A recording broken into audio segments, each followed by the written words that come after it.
Aujourd'hui, donc moi, Mathilde Panot, donc je suis la députée d'Ivry, je me présente pour ceux qui ne connaissent pas. Et déjà, je voulais vous dire un immense merci pour votre accueil extrêmement chaleureux. Je salue Ghislaine, la mémoire du quartier, qui est juste derrière, qui habite ici depuis 47 ans, qui me racontait des choses sur le quartier tout à l'heure. Et juste vous dire que pour nous, c'est très important de réaliser à quel point il est inhabituel, improbable, que dans une élection européenne, on se retrouve aussi nombreux au pied de Tours, au pied d'un quartier populaire.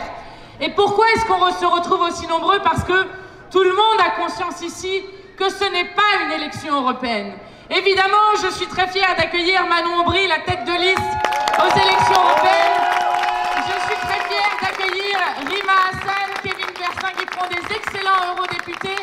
Je suis très fière d'avoir Sébastien Delogu, Clémence Guettet juste à côté, Louis Boyard et beaucoup d'autres. Mais ce n'est pas une élection européenne au sens que cette élection est chargée de beaucoup plus que cela. Rendez-vous compte que c'est la seule élection nationale entre la réélection d'Emmanuel Macron en 2022 et l'élection présidentielle de 2027. Et que dans cette élection arrive un contexte international, notamment avec le génocide en cours à Gaza, dont tout le monde ici a vu les images insupportables, abominables, d'un peuple entier génocidé, d'enfants à la tête écrasée, de corps calcinés. Voilà de quoi nous parlons. Et donc le bulletin de vote Manon Aubry vient aussi renforcer le camp de la paix face à tous les vatanquers, face à tous ceux qui sont les soutiens inconditionnels de Netanyahou et qui juste ne comprennent pas que ce qui se passe à Gaza n'est pas juste l'histoire du peuple palestinien, mais l'histoire de l'ensemble des peuples opprimés et devrait foudroyer notre humanité commune à toutes et à tous.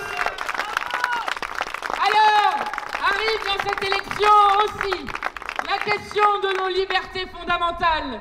Et ils ont été nombreux à vouloir nous faire taire, que ça soit pour Rima Hassan, pour moi-même convoqué pour apologie du terrorisme, que ça soit pour Sébastien Delogu, qui a été exclu 2 semaines de l'Assemblée nationale pour avoir porté le drapeau palestinien à l'intérieur de l'hémicycle. Et peut-être avez-vous vu